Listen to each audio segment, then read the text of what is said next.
Bonjour, vous êtes Stéphanie La Rose, Awana La Rocho. Bienvenue encore dans La Rocho. Le belle dame Ozalinda Kunayo, bienvenue. Le nae na maquillage ou na zani nango na elongi nanga pe na suki nanga ou na zana na tout vraiment facile. Ya yo moko ya kosala na ndaku na sorti moko za na posa ko bimwa. Za na posa penza minonde belé tele belle dame vraiment simple ndinga na bimi boye. J'espère que maquillage oyo ekosepelisa yo pe suki oyo ekosepelisa yo na koloba mingi te na kotika bino moko bolanda. Liboso na komanda na suki e suki na pakona ba mafuta sono openya musema ezonga sima na kozwa chapeau na oya pepele ya nde na koya kolata na moto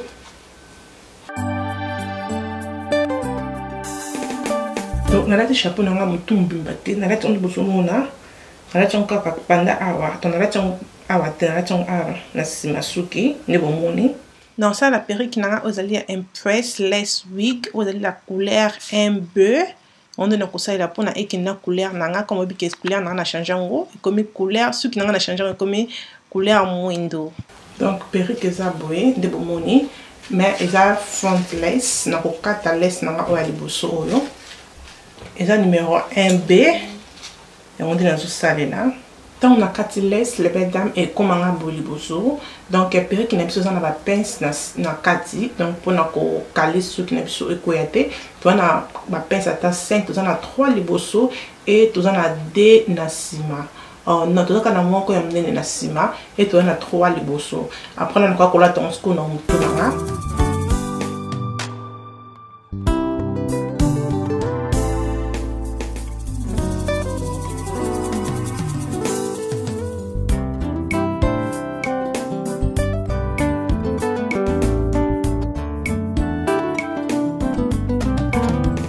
Nous oublions ça va suki ou ya liboso oyo na kati ya chapeau liboso ngonana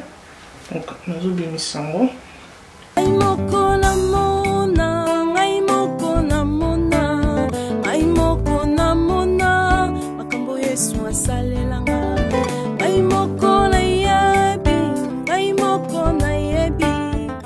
va ko doit peine na ko penya ngo pona ngi ba kiarli nango eza aroma boite peine moko ya monene oza na ba espace ngi ba kiarli nango panzana donc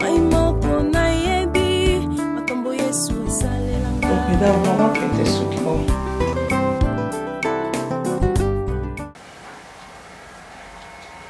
et na ko kabola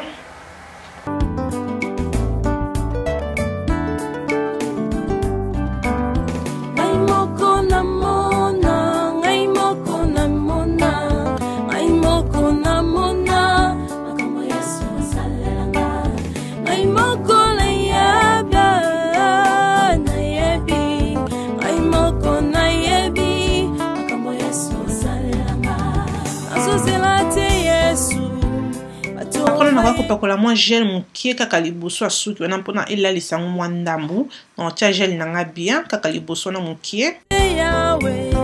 bato bayebisanga nga moko na yebi makambo ya sosalelanga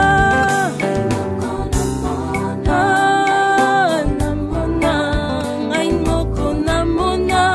makambo ya sosalelanga ngai moko basuki ba bébé nanga kola lisango bien pona epi ma quand même nice donc na ocha moi gel muki na brosse wana bomu na don na benzi basuki nanga ba bébé mama yawe mboti kanga na yembela nzamba yo olamu na mona elongolanga na libulu epesanga tina na miso ya bato na lobi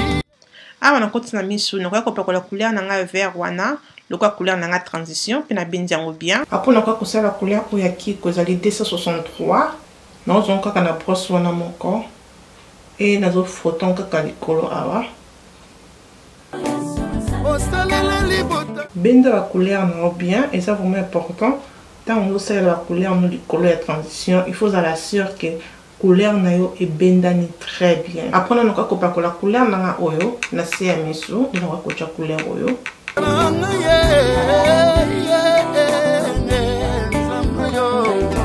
on va passer la couleur na oya mundo la palette na ozali ya Lorac Pro couleur oya mundo yo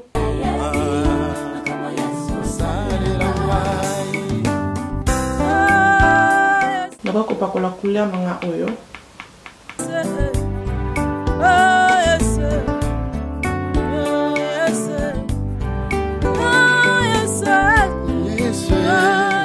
Nako kotia crayon nanga na se ya misu ya mwindo.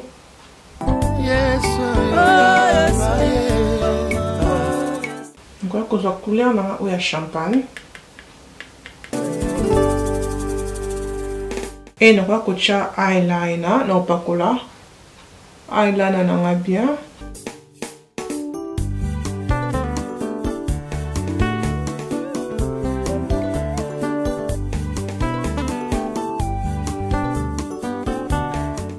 Et nako kotia mascara. Na tia mascara mingi pe nako lata ba fossile. Et nako kota sikoyo na elongi. Comme misu nanga esili boye na kokota na elongi. Na elongi na osala banana powder et kala vraiment na sala poudre oyo. Donc na sala ngo lelo na otiango pona set concealer nanga et na sala ebony donc na pakolango doyebi déjà que na sala ka contouring nanga donc simple comme d'habitude ndé na sala wana.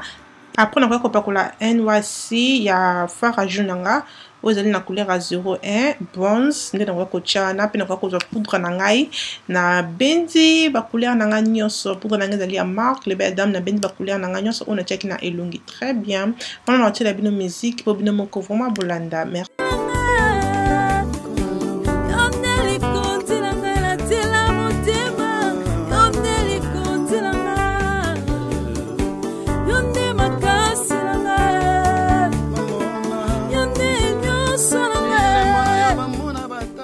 Et na kwa kopakola lip gloss vous allez kaka ya clair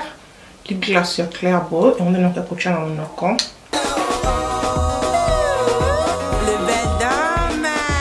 dans un les sous na babe pona bongisa ngo bien pona mona ke bebe mo ndambo na kitambala donc ko zongela ngona bongisa ngo sous bien de besoin mona vidéo zo like ça donc joli pe simple. Merci beaucoup.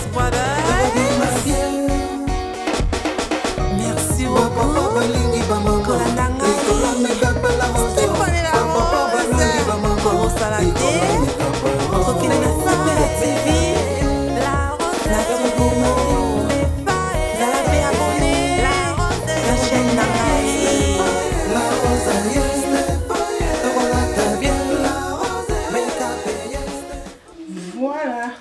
maquillage nanga esili. Vous vraiment des ceux qui n'ont pas un match, sont notamment dans la musique boy, alors quand on voit ceux qui n'ont pas les belles dames, mais ils ont ceux qui n'ont pas des perruques, donc perruque ils ont simple, quand on a un mouton basso kulingi, mais on a un moment qui n'a pas ceux qui n'ont pas les bandes comme tebe qui me colle au bas moi ezali, donc je préfère que ceux qui n'ont pas les bandes pour monter comme ça que monter ça confuse que ils ont ceux qui n'ont non. Anyway, donc look nanga yango esili look moko vraiment simple de belle dame ya ko sala yo moko na ndako suki na yo moko ko créer boye ce que zo kende fête ko tcha ba fantaisie na mutu ko ke no fête donc ezali choix na yo donc na look j'espère que look e ko sepelisa bino merci na bino nyos bandi na ngai ne bandi po comme nanga na suka nzambe ya pambola bino nyoso ko bo santi comme que vidéo o e sepelisi ko aimer yango e ko sala ngai bien pe ko zala abonner na chaîne na ngai ya la rocho e ko sala ngai bien makasi ko bo santi ko landa na tu Congo na Sepela TV merci na boss brothers merci nyom to landa kangai wala tukutani à la prochaine Tinate et Kominatina. Bye.